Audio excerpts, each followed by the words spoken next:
Harry will be coming back in September. He always comes back in September for these Well Child Awards.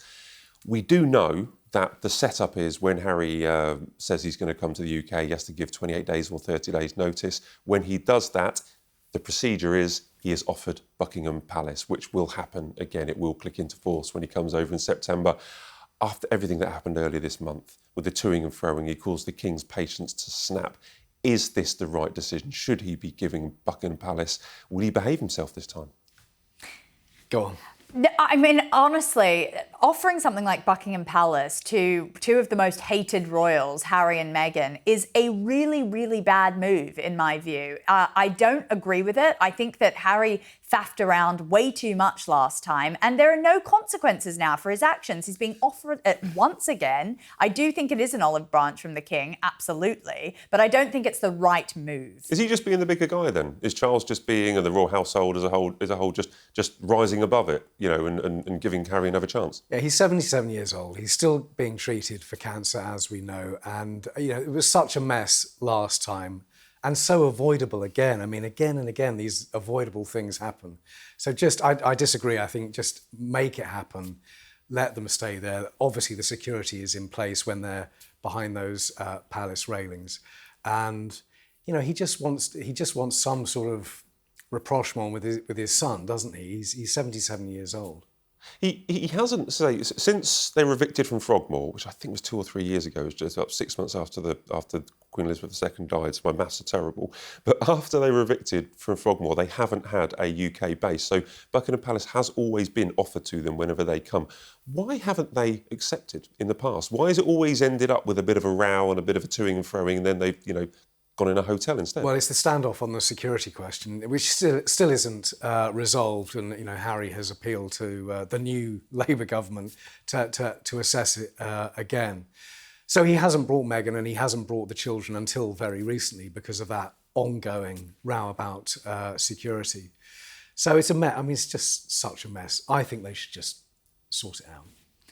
I mean, you could say that, but I don't want to drag up old times past. But the things that Harry has done to the royal family, the way that he has dragged the firm through the mud, with Oprah, with Spare, with the litany of Netflix specials, all the different comments, all the cross-briefing. I mean, is it really okay to just now backtrack on all that and say, I'm going to stay in what is really the symbol of the royal family, Buckingham Palace? It's sort of him submitting back into the fold, but not necessarily in the most clean way. It's a symbol of the royal family, Buckingham Palace, it absolutely. Really is. It's like Palace HQ, but we do know the King and Queen aren't ever going to live there. William's not going to live there when he's become king because he's got his Windsor home. I mean, it's now, basically becoming a hotel for ex-working royals to stay. There's no danger of bumping into William, which, I think will suit both of them fine, because that rift is obviously still ongoing. But the King obviously wants to, and the Highgrove meeting shows that, he wants to reunite with his son and his grandchildren, who he's hardly ever seen when they're in the UK. And Buckingham Palace is the obvious place to do it. It's mostly finished being refurbished now. So, he's 77, live and let live. Should he bring, we're talking about what's going to happen in September.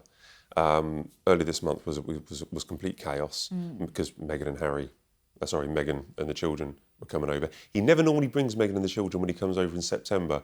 It was reasonably successful in July. There was no, no one really papped the kids. There was no kind of drama once Meghan and the children actually got here. Should he bring Meghan, Archie and Lilibet in September?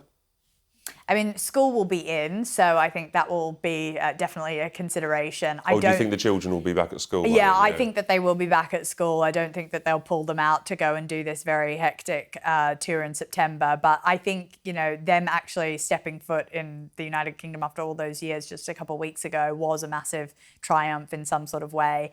And so, yeah, I mean, I know that there are rumours about it. I don't think the children will come back, and I don't think Meghan will come back for this visitation. Yeah, agreed. There's no point. And the security issues is unresolved, so why would he? All right, I can't wait. I can wait, by the way. Well, look, his week of engagements last year in September, as you say, that week of engagements, Well Child Awards, one of his longest-running patronages. It was really great. It was Harry back at his best. Look at what you're missing. He's really good at that stuff.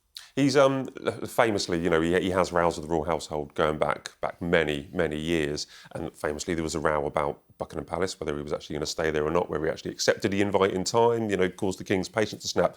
But he's had rows with Sir Clive Alderton. We know Sir Clive, as in because he's part of the fabric of the royal household. We see him about on jobs and occasionally get to, if we get a little bit of time, a little chat with him. And I think he's a decent fellow. I quite like what he's done in the royal family, but he's leaving.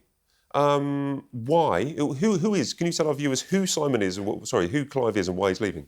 Well, Sir Clive really is the king's right-hand man, and he's been there for 20 years, pretty much. So incredibly trusted. I mean, there aren't. If you're the king or the queen, there aren't that many people you can trust implicitly. But he obviously trusts Sir Clive totally. Very influential in the planning for the accession, which, as we now know, happened in 2022, but there was a long lead-up time to that.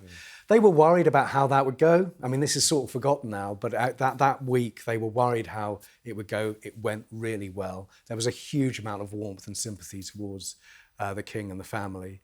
And then the planning for the coronation as well, the first coronation in 70 years. So those are two very public moments where his influence was felt. I think he's 60. They're saying it's to do with retirement plans. Seems a bit early to me, but who knows? Well, it's a huge change, and I think because we know him because he's part of the fabric and he's very important right hand man to the king. But lots of people will know him by his nickname, the Wasp. Where did he get the nickname the Wasp from? Well, for Harry, really. Harry and Spare called him the Wasp, and that was where that started, in my view. It's interesting. It is a little puzzling. I think that this is a man who, and I don't know him as well as both of you, but he's on his career high. He just finished the state visit in Washington. He actually had a big hand in the speech that was made there that was a massive triumph. He's on a career high. Why would he step down now? 60 is a young age to do so. And we know, at least I know from public things that I've read, that he was a massive critic of Harry coming back into the royal family and Meghan. He was not a fan of that. So now, of course, his deputy, Theo Rycroft, I think has his eyes on the prize, wants that type of job or maybe will fit in there. We know that Theo's a big fan of wanting Harry and Meghan to come back in. Yeah. So do you think they're connected? I think they are. I'm not trying to go tinfoil hat here, but I do think we've got someone who's diametrically opposed to having Harry and Meghan back in and someone who does want them back in. And of course, as you say, at the heart of it is just a father who does want rapprochement with his son. Yeah, so the Wasp and the Bee and the Fly, they were given these nicknames in the book. It was all a bit tortured in my view, but yeah, Sir Clive was given that nickname because of his sting. Harry actually in the book very rarely referred to people by name, so they had these nicknames.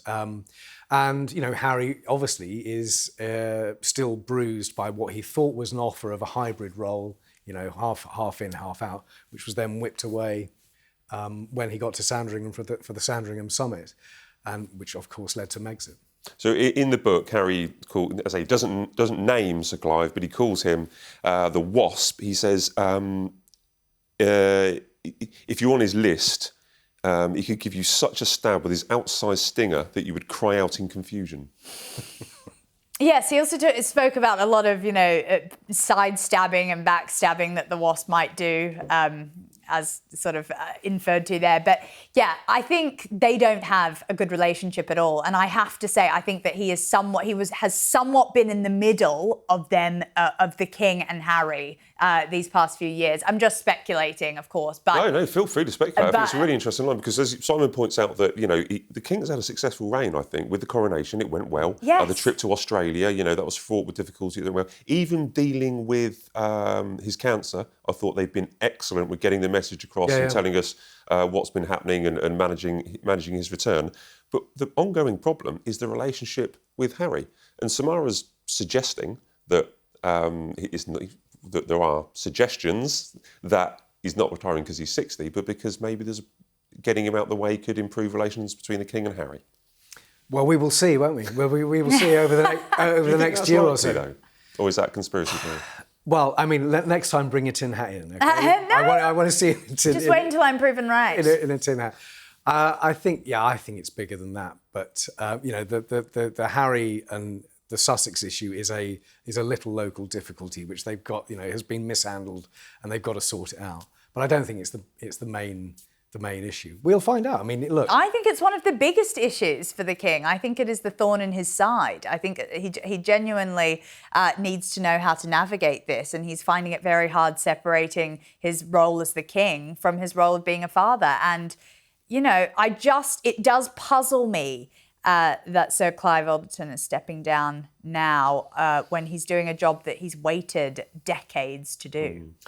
Yes, well, and he has done it for decades, but just not for when Prince Charles was Prince Charles rather than the King. So will there be look, if we take on their word, they say, well, he's reaching pension age, leaving age 60, and that's just kind of what happens in the job. If we take that, if we believe that kind of line, it's not connected to the rows with Harry. So if we go along what the palace are telling us, is there now a change of direction for the King?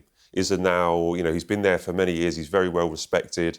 Is there a new development for where the King's heading? Yeah, well, it's obviously a key appointment. And if you look at those private secretaries over the years for the late Queen and Sir Clive with Charles, it's an absolutely, you can't really overstate how important that role is, the trust, the total level of trust.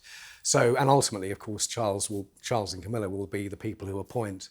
But they have to make big decisions. They were there at Megxit. They're making all the big decisions for the royal family.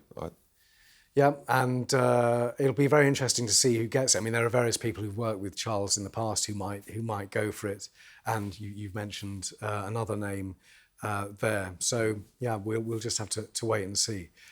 I've got to ask, because we do know that the King has cancer. We were told back in December that things were looking rosy, things were improving. They were dialing down his treatment. He's been looking great, I've got to say. When I've seen him recently, he's looking very fit and healthy. But losing somebody so close, so important after such an amount of time, do you think this suggests anything about his longevity? I've got to ask, 'cause I don't know. I don't think so. Yeah, I think it might do, but I also think it's difficult to speculate on something like that, because you're right, the King has been looking fantastic. He's doing all his duties. He seems to be absolutely on a turbocharge in terms of how much work he's doing, but he has always been like that. It's going to be difficult, though, to replace this role. It's going to take a lot more work. It's not something you just swim into and can just do easily. And so I think that's going to cause a real headache for Charles, to be honest, because he seems to be he seems to be on the up and up with his role. And I think this will cause some problems, potentially, with the communication side of things. I think it's going to be fascinating. The change, I don't know how soon we will see it, but the change in kind of direction of the King, whether it just moves, the ship keeps on sailing in the same direction, or there's anything dramatic, because it's a huge change for that. It's a huge change for the royal family. It's going to be incredible. The King is the King, and ultimately he will decide how much or how little. As you say, he's packing a lot in at the moment with all of these public engagements. He will decide what the direction is. We'll come back in a year's time. Okay, we'll sit here, and if just everything is exactly the same, and then we'll say, well done, Simon. If Harry has moved back and is now a half in, half out working royal, because we've now got a private secretary that wants to allow that, then we'll say, well done. Absolutely. Tomorrow. Well, I get the £300,000 a year that Clive will be getting in his retirement. I don't believe that. I know. Look, you're very well remunerated working here. I don't believe you want to do it for a pay cut, do you? No, not at all. Yeah, no, the media pays swimmingly.